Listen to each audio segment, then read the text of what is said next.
Êxodo 16, versos de 1 a 10, diz assim: Partiram de Elim, e toda a congregação dos filhos de Israel veio para o deserto de Sim, que está entre Elim e Sinai, aos 15 dias do segundo mês, depois que saíram da terra do Egito. Toda a congregação dos filhos de Israel murmurou contra Moisés e Arão no deserto.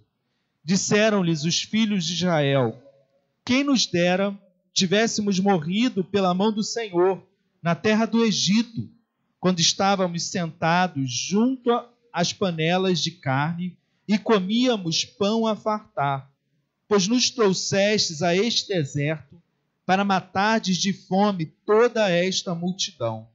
Então disse o Senhor a Moisés: eis que vos farei chover do céu pão, e o povo sairá e colherá diariamente a porção para cada dia, para que eu ponha à prova se anda na minha lei ou não.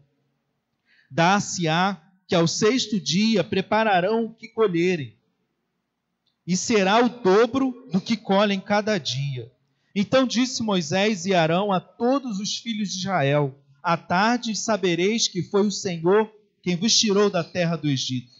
E pela manhã vereis a glória do Senhor, porquanto ouviu as vossas murmurações. Pois quem somos nós, para que murmureis contra nós? Prosseguiu Moisés: será isso quando o Senhor à tarde vos der carne para comer, e pela manhã pão que vos farte? Porquanto o Senhor ouviu as vossas murmurações, com que vos queixais contra ele. Pois quem somos nós? As vossas murmurações não são contra nós, e sim contra o Senhor.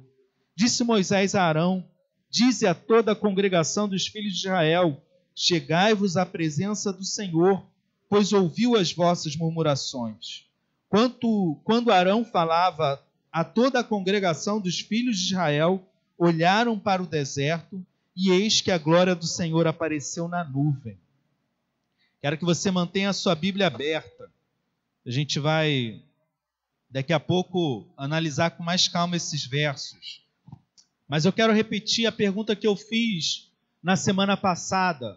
O tema hoje, continuamos com a série Obstinados, quando o errado parece certo. Se eu perguntasse aqui hoje, quem é que se acha obstinado? Quem é que faz coisas erradas pensando que são certas?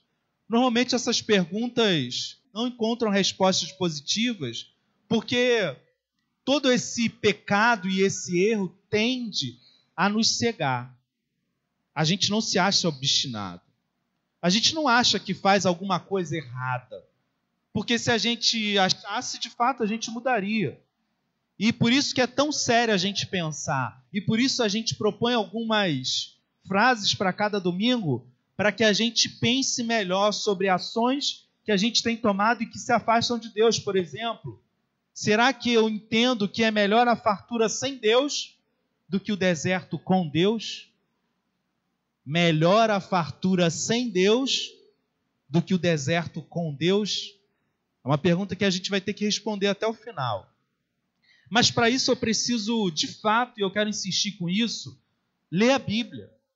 Se eu não decido ler a Bíblia toda em um ano, todos os anos, eu estou dizendo que eu não quero saber a vontade de Deus. Eu estou, de alguma maneira, mantendo a direção de um caminho obstinado. E quero lembrar a definição de ser obstinado: apego forte e excessivo às próprias ideias. Apego forte e excessivo às suas próprias resoluções e empreendimentos. Ou seja, eu tenho caminho. Eu sei o que eu quero para mim.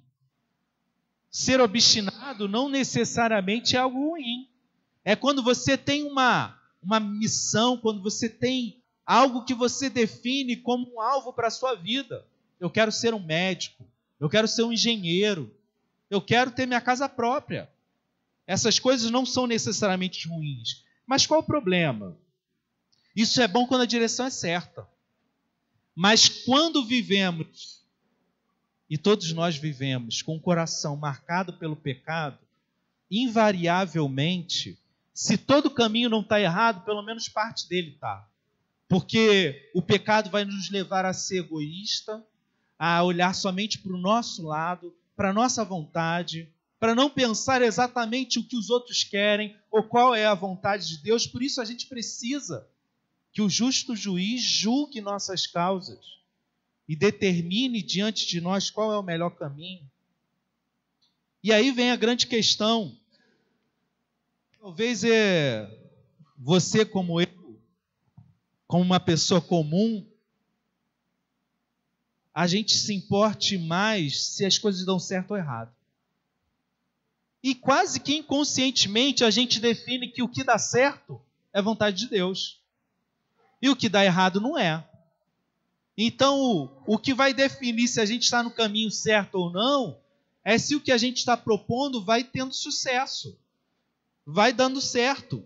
E aquela velha história, né? Time que está ganhando não se mexe. Por isso que muitas vezes a gente nem quer conhecer muito bem a vontade de Deus, porque parece que quanto mais a gente chega perto dele, mais coisas a gente tem para arrumar na nossa vida. E quase que a gente se deixa convencer que, já que algumas coisas estão dando certo, Deus quer se meter em coisas que estão dando certo. Então é melhor eu continuar no meu caminho. Porque a gente vive em meio à cegueira. Eu vou te dar um exemplo para isso ficar mais claro. A história do povo de Deus, a maioria de nós sabe quase de cor. Eles viviam como escravos no Egito. Isso dava certo? Sim ou não? Não. Depende qual é o valor que você está julgando. Por exemplo, se você for julgar a partir de sustento e segurança, dava certo. Tinha algum povo atacando eles no Egito? Estavam seguros. Eles tinham comida todo dia, então a escravidão dava certo. Percebe como parece loucura, mas essa lógica a gente aplica na nossa vida. Porque, se você não prestou atenção, a gente vai ler de novo, eles pedem para ser escravos de novo. Quando eles olham o deserto, falam assim, não, vamos voltar. A gente quer ser escravo, a gente quer tomar chicotada nas costas, a gente quer carregar pedra, a gente quer fazer tijolo. Claro que eles não falam com essas palavras. Mas quando os valores são errados, toda a caminhada está errada. Porque os valores que pesavam no coração deles era comida e segurança. Prestou atenção? E aí, a escravidão começa a parecer uma boa ideia. A pergunta é, para nós, o que tem dado certo, mesmo que me mantenha escravo? Mesmo que Deus não esteja no negócio, mas eu acho que dá certo, então eu mantenho na minha vida. Essa é a pergunta que você tem que responder. O que eu tenho mantido na minha vida, mesmo que essas coisas me mantenham longe de Deus? Então vamos voltar para o texto? Mais uma vez, Êxodo 16, de 1 a 10, a gente leu semana passada o texto de Êxodo 14, de 1 a 16. Eles tinham acabado de sair. E qual era o problema naquele momento? Alguém lembra? Era a segurança. Faraó estava vindo. Para que nos trouxe aqui, Moisés? Era melhor que a gente morresse lá no Egito. Trouxe a gente aqui para morrer nas areias do deserto. Faraó está vindo com seu exército. Então era algo imediato, o perigo vem. E às vezes a gente faz isso, não faz? Às vezes a gente fala loucuras diante de um perigo iminente, de uma situação que aparece do nada. Mas aqui as condições mudam. O texto começa a falar do tempo, do mês tal, da localização, 15 dias do segundo mês. O que o autor está querendo dizer para a gente é que fazia um mês que eles tinham saído do Egito. Um mês eles já não eram mais escravos, mas um mês eles estavam vivendo por si mesmos. Lembra da ideia dos valores? Lá no Egito, eles eram escravos, isso é ruim. Mas eles tinham a porção diária de comida. Eles tinham toda a rotina deles já conhecida, já cômoda, já familiar. Quando eles olham um deserto, pensa junto comigo, deixa o teu coração acompanhar o texto. Quando eles olham um deserto, tudo é novo e tudo é diferente. Por mais que os seus donos no Egito fossem malvados e duros, de certa maneira é cômodo. Às vezes a gente faz isso, a gente se mantém num trabalho péssimo, porque é cômodo, a gente tem medo da novidade, a gente tem medo de se aventurar e se libertar, porque de certa maneira a escravidão, quando ela se torna familiar, ela começa a fazer parte da família, do nosso coração, daquilo que parece aceitável. E o texto vai ensinar que depois de um mês, a comida que eles trouxeram do Egito já não existia mais, eles tinham que viver por si mesmos e enfrentar as novidades de uma região, de um lugar, de uma situação que eles não conheciam. E é exatamente o ponto que a gente se encontra. Uma caminhada prolongada de novidades e água e pão começa a faltar. Versos de 1 a 3 diz assim: partiram de Elim e toda a congregação dos filhos de Israel veio para o deserto de Sim, que está entre Elim e Sinai, aos 15 dias do segundo mês, depois que saíram da terra do Egito. Toda a congregação dos filhos de Israel murmurou contra Moisés e Arão no deserto. Disseram-lhes os filhos de Israel, presta atenção, olha só o que eles falam para Moisés: quem nos dera tivéssemos morrido pela mão do Senhor na terra do Egito, quando estávamos sentados junto às panelas de carne e comíamos pão a fartar, pois nos trouxestes a este deserto para matardes de fome toda esta multidão. Olha só, Senhor, era melhor o Senhor ter matado a gente quando a gente estava no Egito, cheio de pão. A situação chega a ser tão absurda que para eles bastava pão. Porque a gente começa tendo altos planos e altos projetos, mas é natural a gente ir se acostumando e diminuindo a nossa ambição e aumentando o nosso nível de aceitação. Se você for parar para pensar direitinho, a gente repete igualzinho o que esse povo faz. Por exemplo, quando as coisas apertam, normalmente quem é o culpado? Quem está na frente. A gente adora culpar a liderança, não importa pelo quê. É o prefeito, é o governador, é o presidente. Tira presidente, bota presidente, não importa quem está lá. Ele é o culpado de tudo. E a gente faz isso nas esferas menores. A gente culpa o nosso chefe, a gente culpa, sei lá, quem está à frente da família, a gente culpa o pastor também. A gente está sempre procurando alguém para culpar, porque é muito mais fácil encontrar um culpado do que pensar na situação e ser solução para ela, do que olhar o que está acontecendo ao redor e pesar de maneira correta e justa o que é bom e o que é ruim. E você começa a perceber que nesse julgamento de encontrar culpados, a gente passa a ser até injusto. Como a gente viu, bastava para eles ter pão. Eles podiam até morrer se eles tivessem pão. Olha que absurdo que eles chegam a falar. Existem desejos no nosso coração que fazem com que a gente comece a tolerar o que não é tolerável. No início parece estranho, mas conforme a gente vai se mantendo naquela estrada, a gente começa a se acostumar. Você já viu que loucura alguém falar assim: olha, eu posso morrer se eu tiver pão? É louco, mas se eu te boto no deserto durante um mês, sem água e com comida bem escassa, talvez você fale a mesma coisa. C.S. Lewis fala que todos nós podemos cometer qualquer tipo de pecado se estivermos debaixo da pressão certa.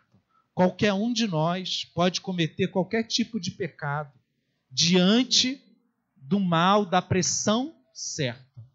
Isso mostra que às vezes a gente é orgulhoso e soberbo, achando que nesse ou naquele pecado a gente não cai. Mas nós somos pó. Nós somos frágeis. E a pergunta é, hoje, o que eu tenho buscado como tesouro em troca da minha própria vida? Que concessões eu tenho feito para ter algumas coisas que me são tão preciosas, mas de fato não são tão preciosas assim? elas se tornaram preciosas por causa da condição. Eu já ouvi isso certa vez. A maioria das coisas pelas quais a gente busca com afinco hoje, daqui a 3 meses, ou talvez 1 ano, não façam a menor diferença. É só você recapitular. Às vezes você brigou com um amigo, às vezes você abandonou de certa maneira a família por causa de alguns objetivos que hoje parecem tão loucos. Como que eu fui fazer isso? Como eu fui chegar a esse ponto? Porque eu vou deixando meu coração se enredar. E no final, eu acabo desejando voltar a ser escravo. Versos 4 a 6 diz assim: então disse o Senhor a Moisés, tá bom. Deus ainda com toda paciência, misericórdia e bondade, fala com Moisés. Eis que vos farei chover do céu pão, e o povo sairá e colherá diariamente a porção para cada dia, para que eu ponha à prova se anda na minha lei ou não. Dar-se-á que ao 6º dia prepararão o que colherem, e será o dobro do que colherem cada dia. Então disse Moisés e Arão a todos os filhos de Israel: à tarde sabereis que foi o Senhor quem vos tirou da terra do Egito.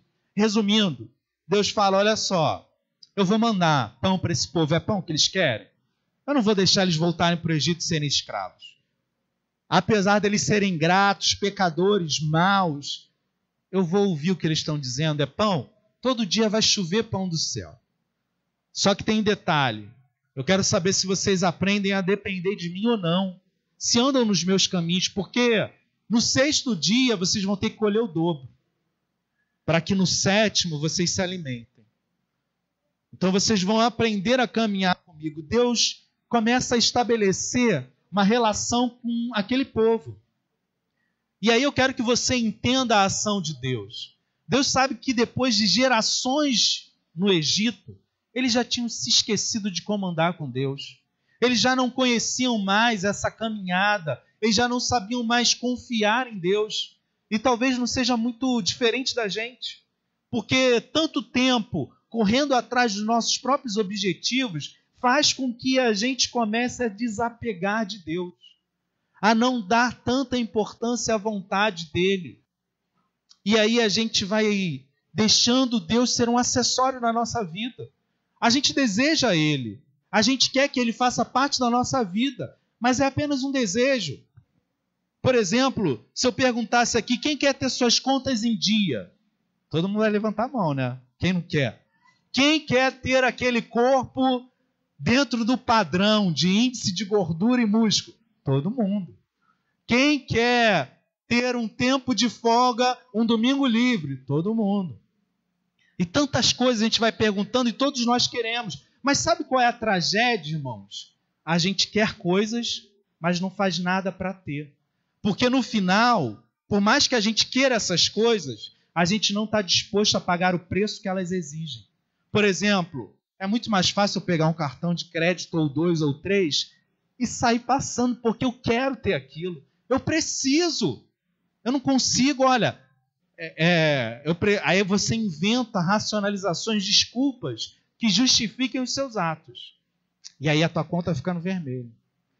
E aí vem aquela comida deliciosa e você precisa comer mais um pouco. Você lembra que você tem que manter o teu peso, mas o que é só mais um pouquinho? E isso vai se multiplicando para todas as áreas da nossa vida e não é diferente com Deus. O que eu estou querendo dizer, irmãos, é que se de fato eu quero ter Deus na minha vida, eu preciso pagar o preço. Jesus morreu na cruz e morreu por mim.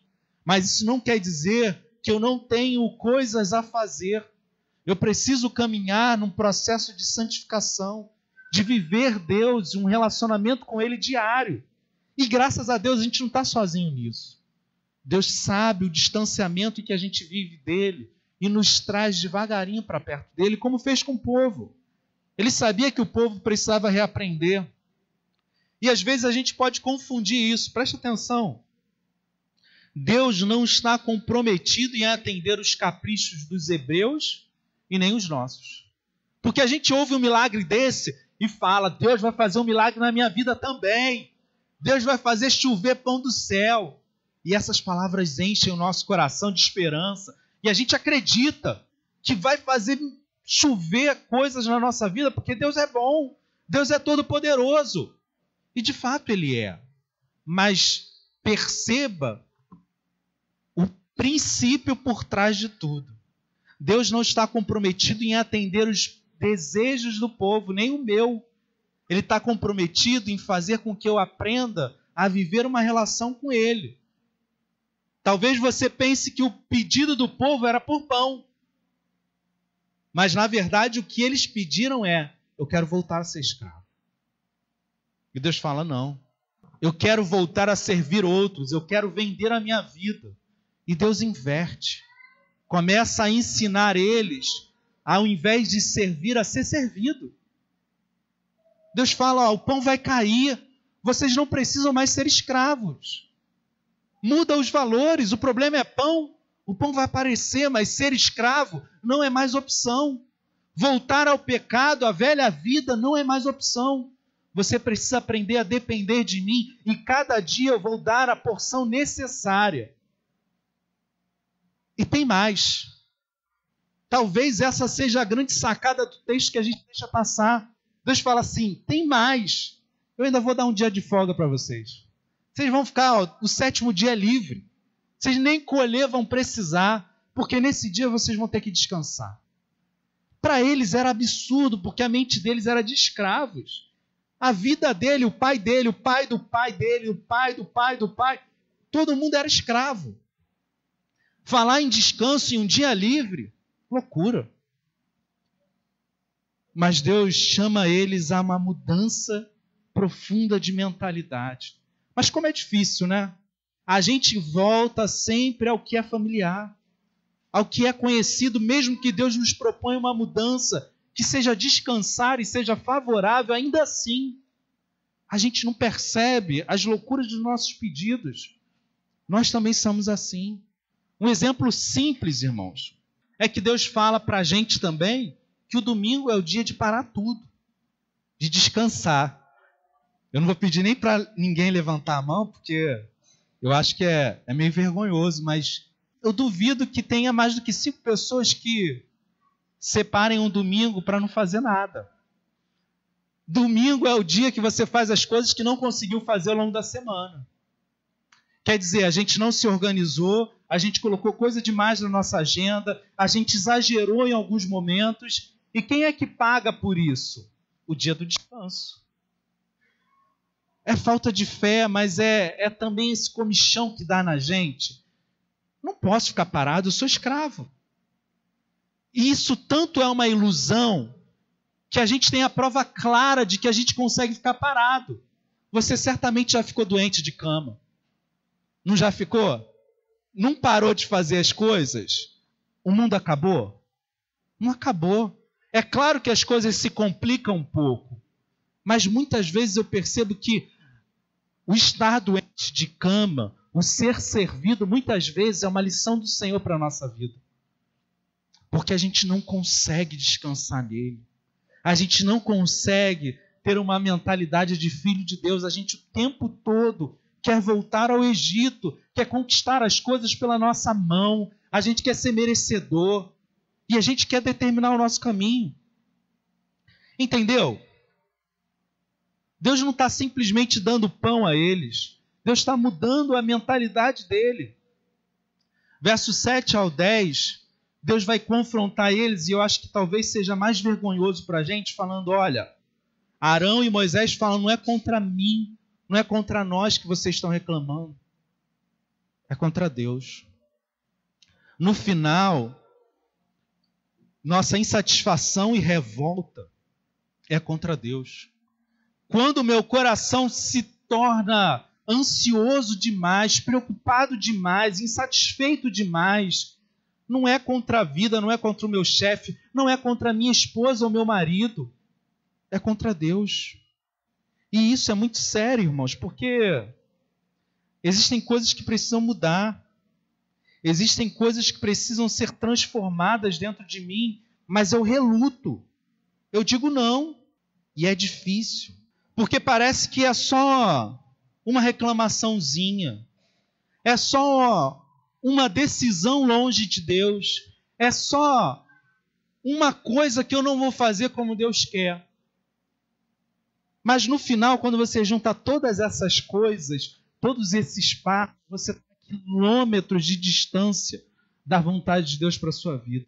E a gente nem sabe por que as coisas são ruins. Cada pecado é um passo para longe de Deus. Sabe o que a gente faz? E aí eu acho que isso precisa chocar a gente.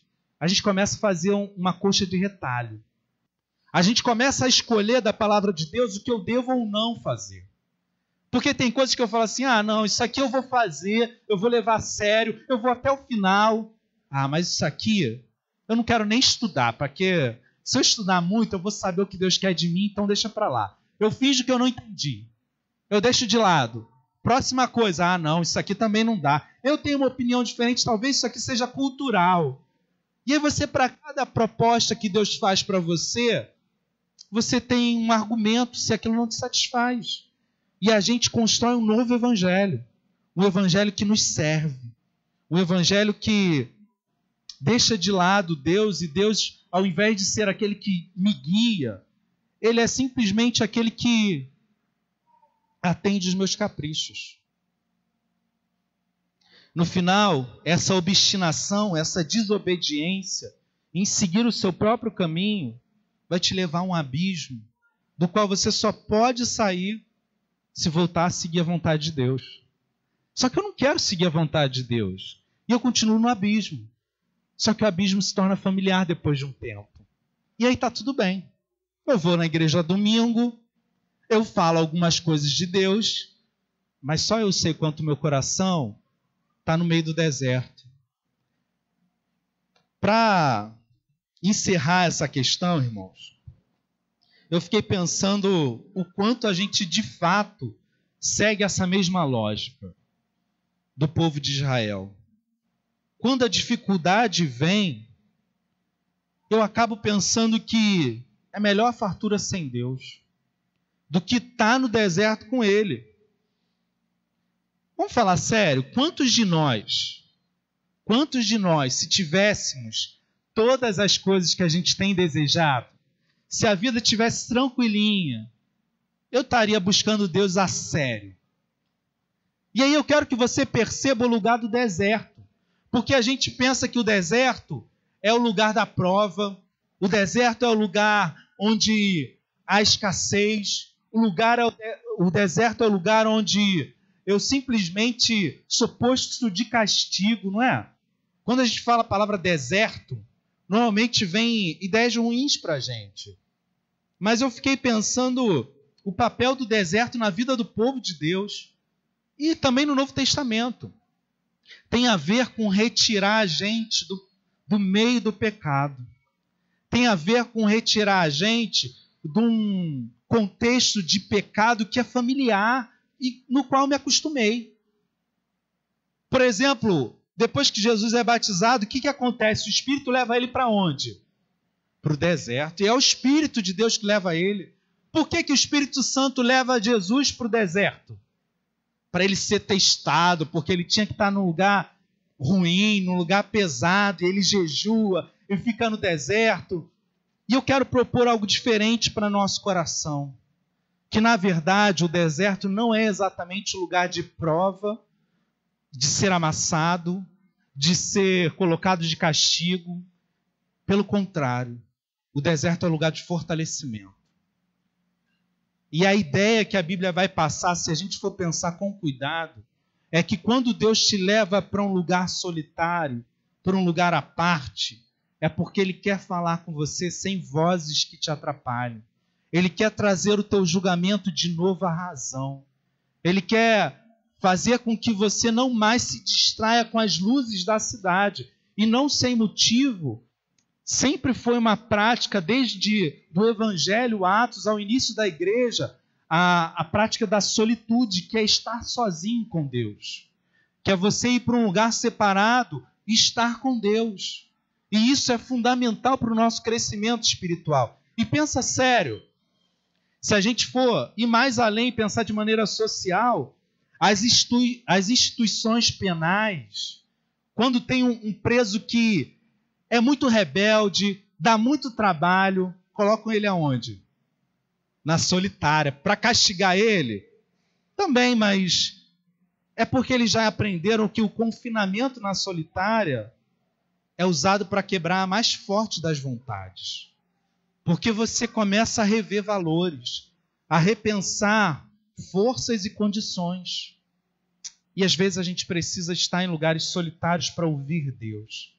Quanto mais barulho tem na nossa vida, mais a gente torna Deus apenas um acessório. E a verdade, irmãos, é que a vida afastada de Deus, ela entra em colapso quando ela perde o suporte do mundo mergulhado no pecado. E a gente entra em crise. É difícil para a gente ficar em silêncio, né? A gente quer ligar um rádio, a gente quer ligar a TV, porque o silêncio nos incomoda. Ele grita, dizendo que está faltando alguma coisa. Algo essencial. Algo que é mais valioso do que o que a gente tem buscado no barulho. O deserto para Jesus, na verdade, foi um momento de fortalecimento. Para a gente também é. Para o povo também foi. E aí a gente vai entendendo que a melhor maneira de tratar a nossa obstinação marcada e manchada pelo pecado é deixar que o Espírito Santo nos conduza a lugares solitários para estar com Deus. Para deixar que tudo aquilo que entorpece os nossos sentimentos seja calado. É necessário, sim, admitir que a gente tem medo de estar a sós com Deus e a sós com a gente mesmo. Mas é o caminho que Deus estabelece para que, finalmente, a sua igreja se fortaleça. Eu quero encerrar, irmãos, fazendo você pensar sobre a sua escravidão. Deus poderia levar o povo do Egito à terra prometida, se eu não me engano, em 15 dias, um mês. A distância era muito rápida. Mas Deus faz o povo circular no Egito, porque coisas precisavam ser mudadas no seu coração. Ele precisava viver a escassez com Deus, para entender que Deus era o principal tesouro que eles tinham encontrado. Não tenha medo de enfrentar problemas na sua vida. Não ache que se você hoje está enfrentando situações, limites, é porque Deus te abandonou ou o diabo está vencendo. Talvez seja necessário você perceber de fato o que é importante. Talvez de fato seja a hora da gente ver aquilo que enchia a nossa vida, mas no final só nos afastava de Deus. Se deixe guiar pelo Espírito. Mas também, mais do que isso, entenda que é tempo de estar a sós com Deus, para clarear a sua mente, para definir a vontade de Deus no seu coração. Aceite caminhar com Ele uma longa caminhada na mesma direção, porque não é coisa imediata. A gente precisa desse tempo para mudar o nosso coração. Meu desafio para você é: defina uma hora do seu dia. Lembra que eu falei? Todo mundo quer ter as contas em dia, todo mundo quer ter o corpo perfeito. Mas se você quer ter essas coisas, o que você faz? Você define o horário da academia. Você marca e se inscreve lá na natação.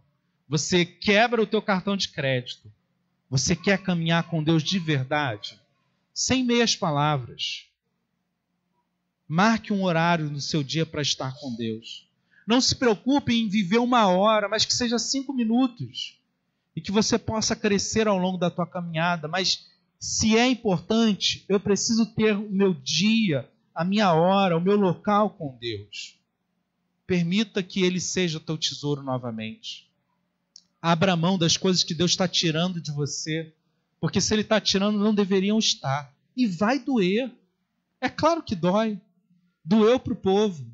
Mas depois deles entrarem na terra prometida, de estabelecerem as suas tribos e ser uma grande nação, no tempo, por exemplo, de glória de Davi, você acha que naquele momento eles iam olhar para trás e falar: poxa, por que a gente não ficou no Egito como escravo?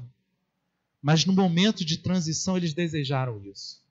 Talvez você esteja num momento de transição. Aceite a condução de Deus na sua vida, por mais que ela doa.